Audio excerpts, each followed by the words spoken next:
नमस्कार, स्वागत है आपका राज्यसभा टीवी में। आपके साथ मैं हूं अभिलाषा पाठक। आज बुलेटिन में आपको बताएंगे, देश में कोविड-19 महामारी की स्थिति पर प्रधानमंत्री नरेंद्र मोदी ने आज एक उच्च स्तरीय समीक्षा बैठक की और संक्रमण की रोकथाम के लिए सुझाए गए सुरक्षात्मक उपायों को कड़ाई से पालन करने का उन्होंने निर्देश दिया। साथ ही कोरोना के मामले बढ़ने के बाद कई राज्यों ने अपने यहां पीड़ित इलाकों में पूर्ण लॉकडाउन लागू किया है। इस खबर को विस्तार से आपको बताएंगे। साथ ही कुछ सकारात्मक खबरें, जैसे भारत में बाघों की संख्या तय लक्ष्य से 4 साल पहले ही दोगुना हो गई है। देश और दुनिया में कोविड-19 की क्या स्थिति है, इस पर भी नजर डालेंगे। तो आइए शुरुआत करते हैं अहम खबर के साथ।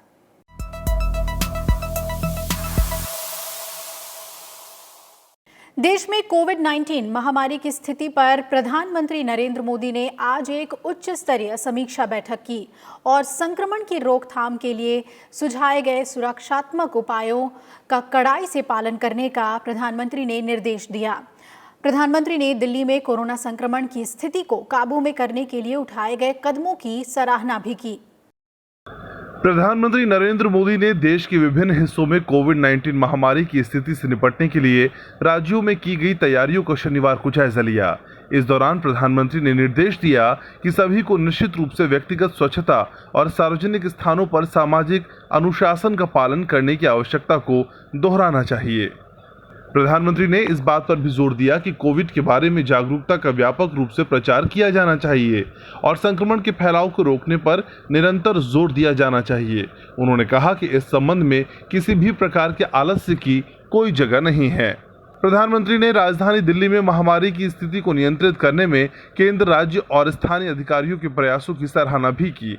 उन्होंने ये निर्देश भी दिया कि समस्त एनसीआर क्षेत्र में कोविड-19 महामारी को नियंत्रित करने में अन्य राज्य सरकारों को इसी प्रकार के दृष्टिकोण का अनुसरण करना चाहिए।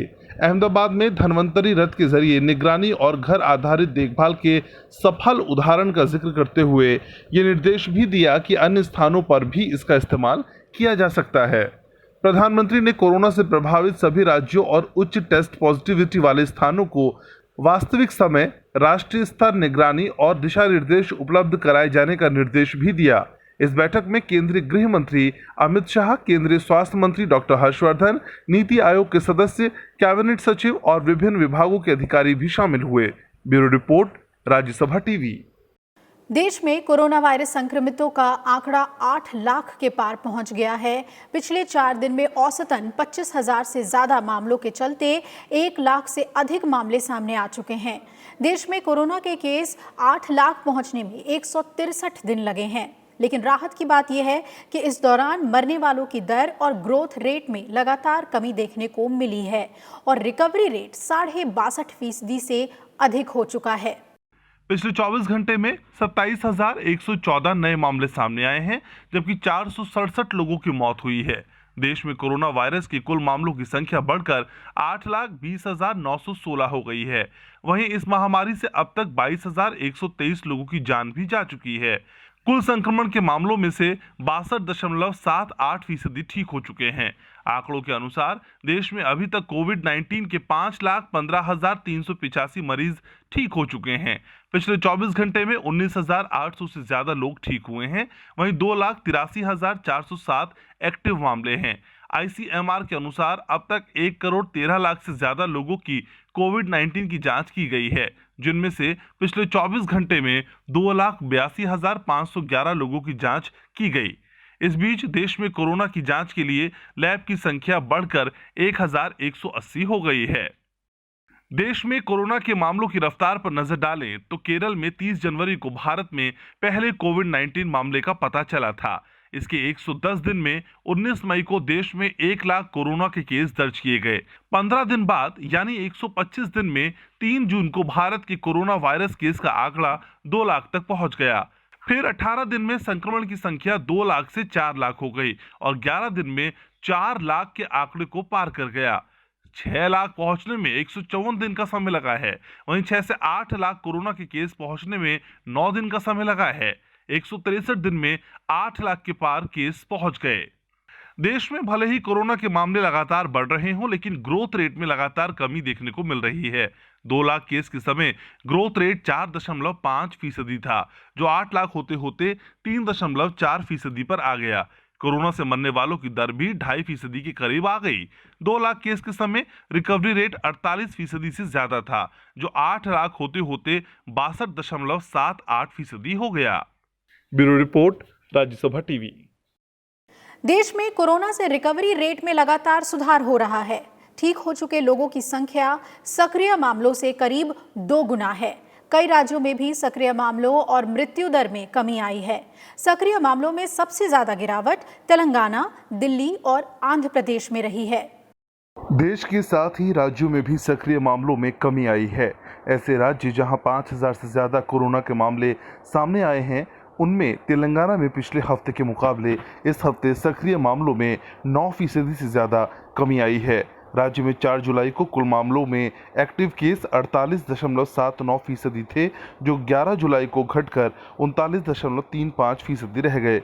दिल्ली में बीते हफ्ते के मुकाबले इस हफ्ते सक्रिय मामलों में 8% से ज्यादा की कमी आई है। आंध्र प्रदेश में पिछले शनिवार को कुल मामलों में एक्टिव केस 53% से ज्यादा थे, जो इस शनिवार को करीब 47% रह गए। तमिलनाडु और हरियाणा में भी सक्रिय मामलों में पिछले हफ्ते के मुकाबले कमी आई है। देश में कोरोना से होने वाली मौत की दर 2.69% पर आ गई है, लेकिन कई राज्य ऐसे हैं जहां ये मृत्यु दर राष्ट्रीय स्तर से ज्यादा है। इसमें गुजरात, महाराष्ट्र और मध्य प्रदेश सबसे ऊपर है। गुजरात में कोरोना से होने वाली मौत की दर 5.05%, महाराष्ट्र में 4.15% और मध्य प्रदेश में 3.83% है। इसके बाद पश्चिम बंगाल और दिल्ली के नंबर हैं, जहां 3% से ज्यादा मृत्यु दर है। सबसे कम मृत्यु दर की बात करें तो उन राज्यों में जहां कोरोना के 5000 से ज्यादा मामले आए हैं, उनमें असम में कोरोना के कुल मामलों में 1% से कम 0.18% लोगों की मौत इससे हुई है। केरल में 0.39% और ओडिशा में 0.47% कोरोना से मौत हुई है। इसके बाद बिहार और तेलंगाना का नंबर आता है। Bureau report, Rajya Sabha TV.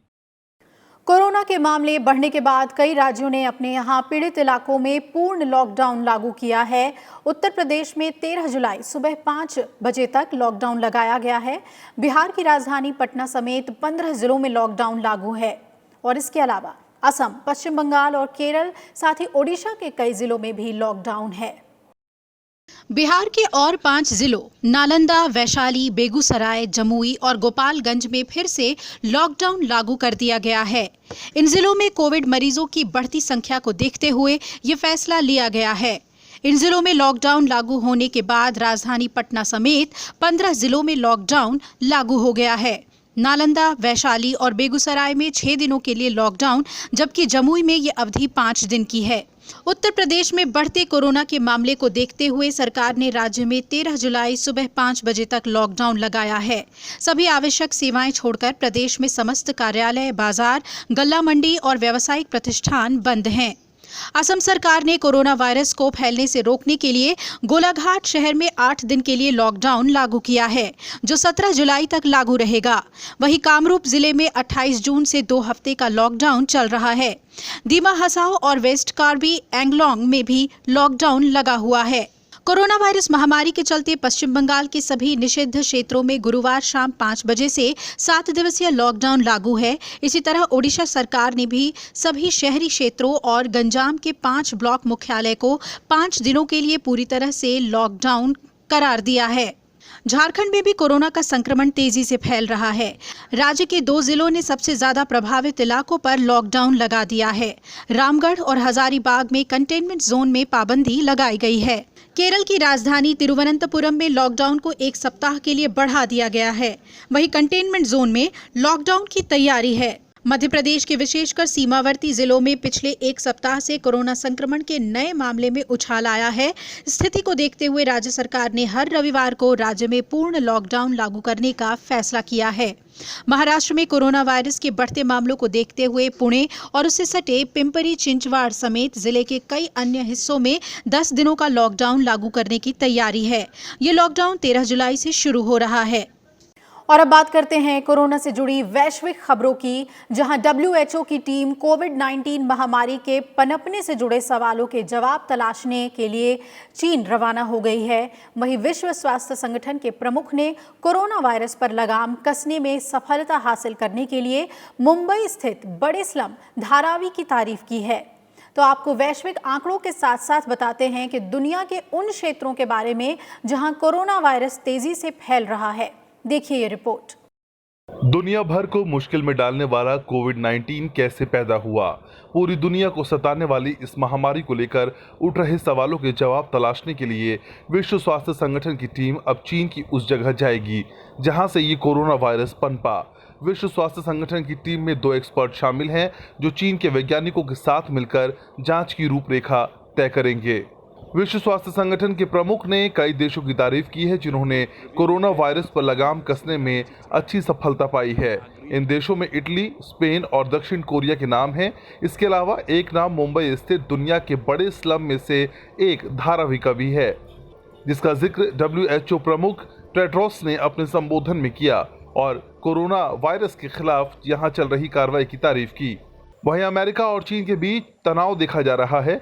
Corona virus के कारण अमेरिका ने चीन पर कई बार निशाना साधा। अब एक बार फिर अमेरिका के राष्ट्रपति डोनाल्ड ट्रंप ने कोरोना वायरस को लेकर चीन पर हमला बोला है। साथ ही कहा है चीन के साथ दूसरे चरण के व्यापार समझौते की प्राथमिकता कम हो गई है। वैसे तो दुनिया के ज्यादातर देश कोविड-19 की चपेट में हैं, लेकिन इन दिनों लैटिन अमेरिका और कैरिबियाई देश कोविड-19 महामारी के लिहाज से हॉट स्पॉट बन गए हैं। यहाँ के कई देश प्रति व्यक्ति संक्रमण दर में आगे चल रहे हैं और दुनिया भर में बड़ी संख्या में मामले यहाँ से सामने आ रहे हैं। बोलिविया के अंतरिम राष्ट्रपति और वेनेजुएला में सोशलिस्ट पार्टी के प्रमुख कोरोना वायरस से संक्रमित पाए गए हैं। इन मामलों के बीच जरूरत है उस वैक्सीन की जो इस महामारी को मात दे सके। इसको लेकर संयुक्त राष्ट्र महासचिव ने कहा कि कोविड-19 की वैक्सीन जल्द बनने के साथ साथ सबकी पहुंच में होना जरूरी है। विश्व में कोरोना से संक्रमित लोगों की संख्या अब 1 करोड़ 25 लाख के पार हो चुकी है, जबकि 5,60,000 से ज्यादा लोग अपनी जान गंवा चुके हैं। कोरोना वायरस का सबसे ज्यादा प्रकोप अमेरिका पर पड़ा है, जहां अब तक 31,84,000 से ज्यादा लोग संक्रमित हो चुके हैं और 1,34,000 से ज्यादा की मौत हो चुकी है।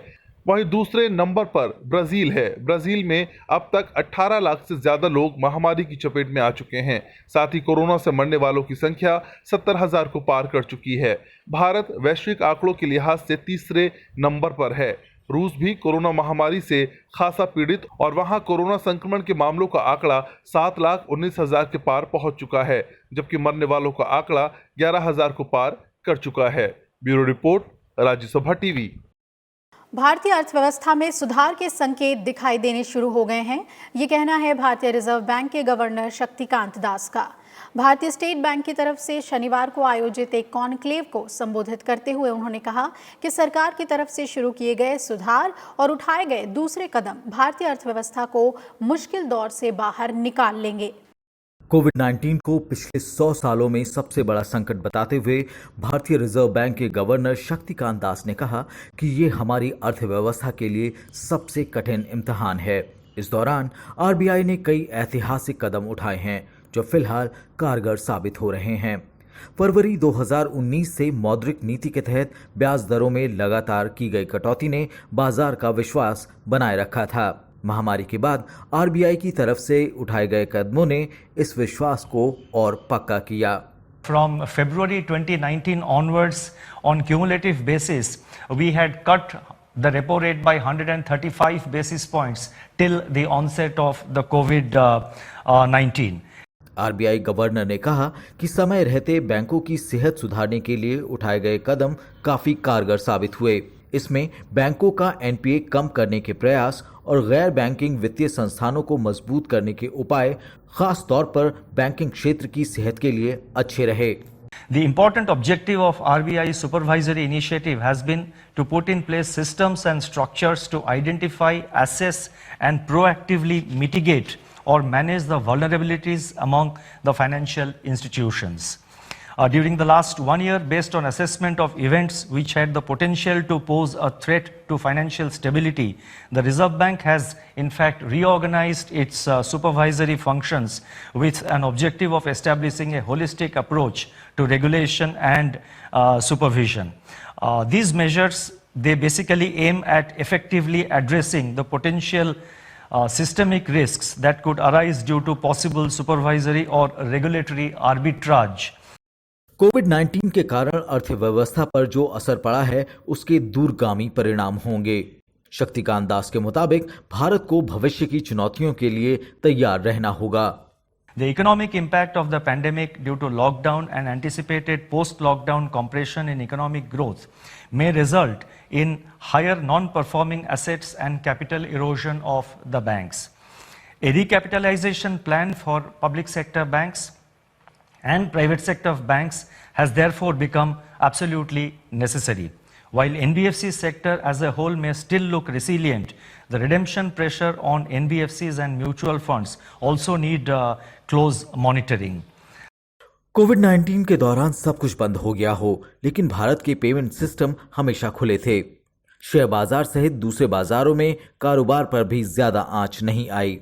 आरबीआई का कहना है कि अगर भारत वित्तीय स्थिरता बनाए रखता है और निवेशकों का भरोसा बना रहता है तो कोविड-19 के बाद स्थिति सामान्य होने में ज्यादा चुनौतियां नहीं आनी चाहिए। Bureau report, Rajya Sabha TV. Sindhu घाटी की सभ्यता से लेकर कोणार्क के सूर्य मंदिर तक भारतीय स्थापत्य के विकास के अनेक उत्कृष्ट उदाहरण हैं और उपराष्ट्रपति एम वेंकैया नायडू ने इसी स्थापत्य का विस्तार किए जाने पर जोर दिया है। उन्होंने कहा कि देश में अनेक ऐसी शानदार इमारतें हैं जिन्हें कारीगरों ने स्थानीय साधनों, स्थानीय तकनीक से तैयार किया है और स्थापत्य किसी भी सभ्यता के विकसित होने की पहचान है। उपराष्ट्रपति एम वेंकैया नायडू ने सरकार के महत्वाकांक्षी स्मार्ट सिटी अभियान को स्थानीय स्थापत्य शैली से जोड़ने की जरूरत बताई है ताकि स्थानीय कारीगरों को रोजगार मिले और युवाओं के लिए अवसर बढ़े। उपराष्ट्रपति ने वीडियो कॉन्फ्रेंसिंग के जरिए इंडियन इंस्टीट्यूट ऑफ आर्किटेक्ट्स के सालाना राष्ट्रीय सम्मेलन के उद्घाटन सत्र को संबोधित किया। उन्होंने कहा कि स्थापत्य शैली सभ्यताओं का अभिन्न अंग रही है। Welcoming future in the upcoming building projects. As we move towards developing smart cities and work towards realizing Prime Minister Shri Narendra Bhai Modi's dream of housing for all, we must also promote culture and heritage of the respective areas in these projects. Respective areas, because each region, each sector has something special. उपराष्ट्रपति ने स्थिरता और green architecture पर भी जोर दिया।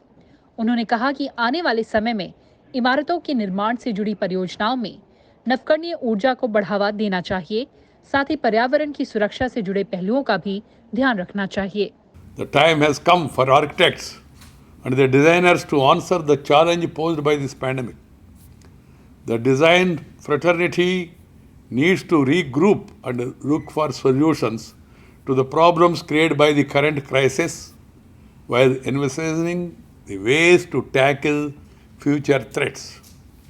Architects need to explore new ideas. उपराष्ट्रपति ने यह भी कहा कि कोरोना महामारी के चलते बनी स्थितियों में दुनिया भर में आर्किटेक्ट्स के समक्ष चुनौतियां उभरी हैं।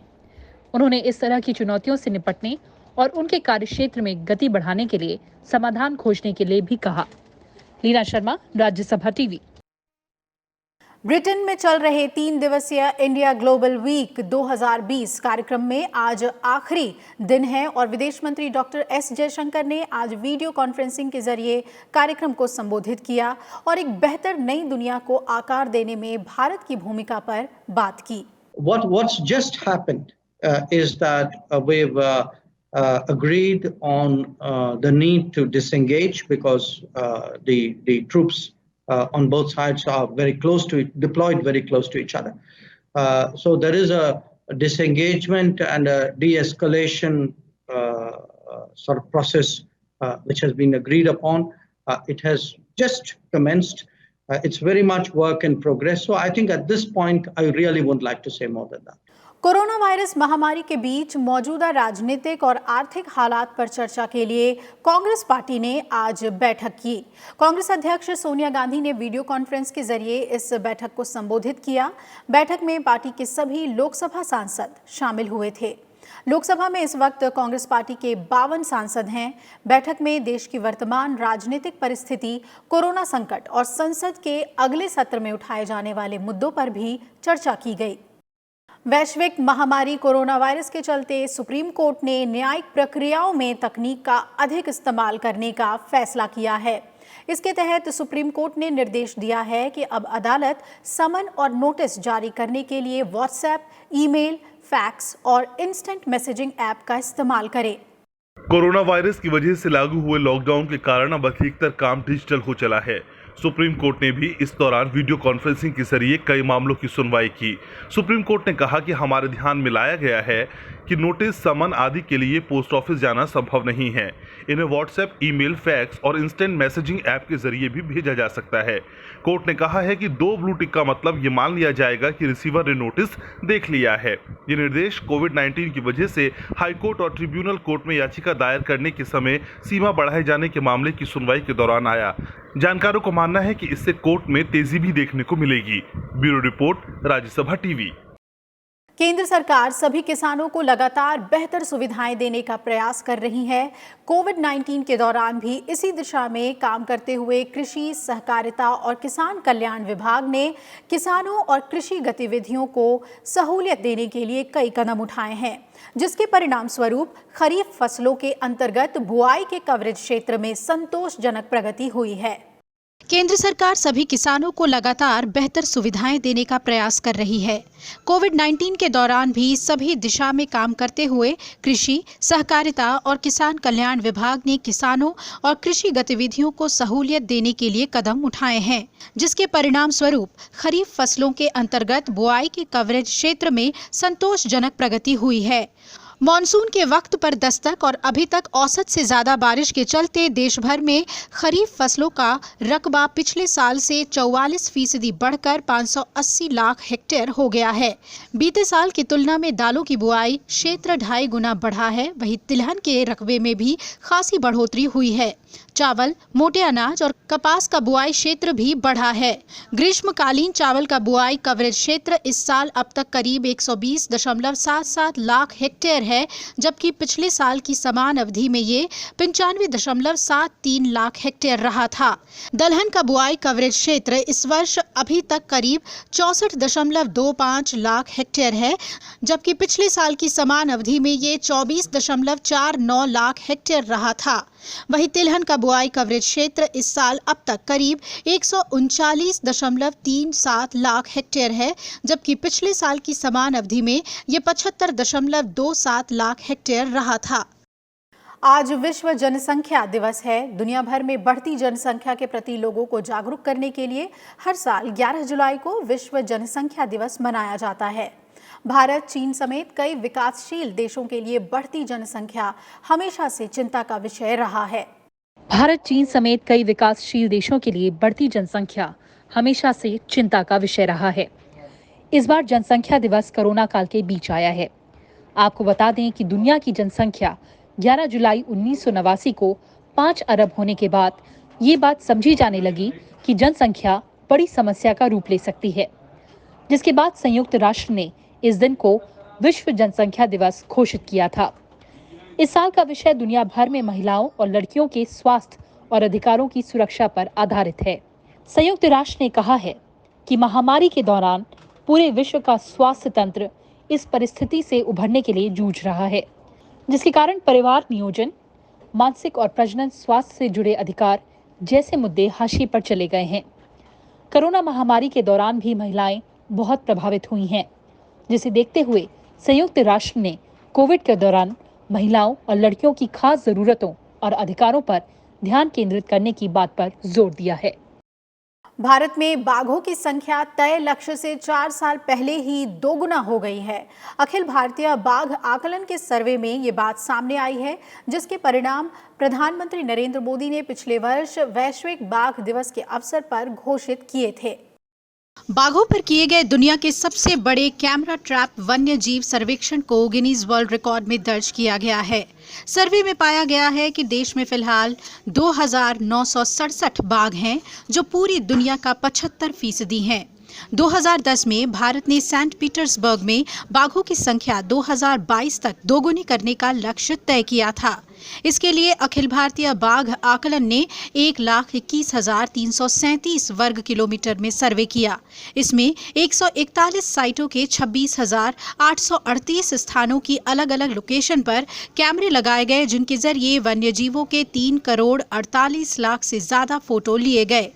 बाघों की संख्या दोगुनी होने को एक बड़ी उपलब्धि बताते हुए केंद्रीय पर्यावरण मंत्री श्री प्रकाश जावड़ेकर ने कहा कि ये आत्मनिर्भर भारत का जीता जागता उदाहरण है, जिसे प्रधानमंत्री के शब्दों में संकल्प से सिद्धि के माध्यम से प्राप्त किया गया है। बाघों की संख्या की गिनती करने में सबसे ज्यादा कैमरे लगाए। पेड़ पर 3 फीट पर कैमरे ट्रैप बिठाए जाते हैं, कैमरे बांधे जाते हैं और जो प्राणियों की मूवमेंट होती है वो सब उसमें ट्रैप होती है और इसलिए उससे बाघों की गिनती होती है, पहचान होती है। तो ये काम दुनिया में किसी भी देश ने इतने कैमरे ट्रैप्स नहीं लगाए। प्रधानमंत्री नरेंद्र मोदी जी के नेतृत्व में भारत प्रकृति का संरक्षण जिस तरह से कर रहा है, इसमें आज एक और मान्यता मिल गई है, इसकी हमें खुशी है। और अब बात करते हैं मॉनसून की। मौसम विभाग ने पूर्वी उत्तर प्रदेश, बिहार, पश्चिम बंगाल और झारखंड में अगले 24 घंटों के दौरान बहुत तेज आंधी और बिजली गिरने की संभावना जताई है। वहीं पूर्वोत्तर और पूर्वी भारत में अगले 2 दिन तक भारी बारिश के आसार हैं। वहीं अरुणाचल प्रदेश के पापुम पारे जिले में लगातार बारिश के बाद हुए भूस्खलन में 7 लोगों की मौत पर प्रधानमंत्री नरेंद्र मोदी ने दुख जताया है। अरुणाचल प्रदेश और असम समेत पूर्वोत्तर भारत के कई राज्यों में भारी बारिश जारी है। अरुणाचल प्रदेश के पापुम पारे जिले में लगातार बारिश के बाद हुए भूस्खलन में कई लोगों की मौत पर प्रधानमंत्री नरेंद्र मोदी ने संवेदना जताई है। प्रधानमंत्री ने ट्वीट कर अरुणाचल प्रदेश में भारी वर्षा और भूस्खलन की घटनाओं में घायल लोगों के जल्द ठीक होने की कामना की है। उन्होंने कहा है कि पीड़ितों को हर संभव सहायता प्रदान की जा रही है। पड़ोसी राज्य असम में बाढ़ की स्थिति और बिगड़ गई है। मौसम विभाग ने यहां कुछ दिन तक भारी बारिश की संभावना जताई है। वहीं उत्तराखंड, पश्चिम उत्तर प्रदेश, बिहार, झारखंड और पश्चिम बंगाल में अगले 3 दिन तक भारी से बहुत भारी बारिश होने का अनुमान है। इस बीच दिल्ली एनसीआर में रात के समय हल्की बारिश या गरज के साथ छींटे पड़ने की संभावना है। वहीं हिमाचल प्रदेश, पंजाब और हरियाणा में कुछ जगहों पर भारी बारिश के आसार हैं। Bureau report, Rajya Sabha TV. और इसी के साथ इस बुलेटिन में फिलहाल इतना ही। आप जुड़े रहिए लगातार राज्यसभा टीवी के साथ। अपना ख्याल रखिए। नमस्कार।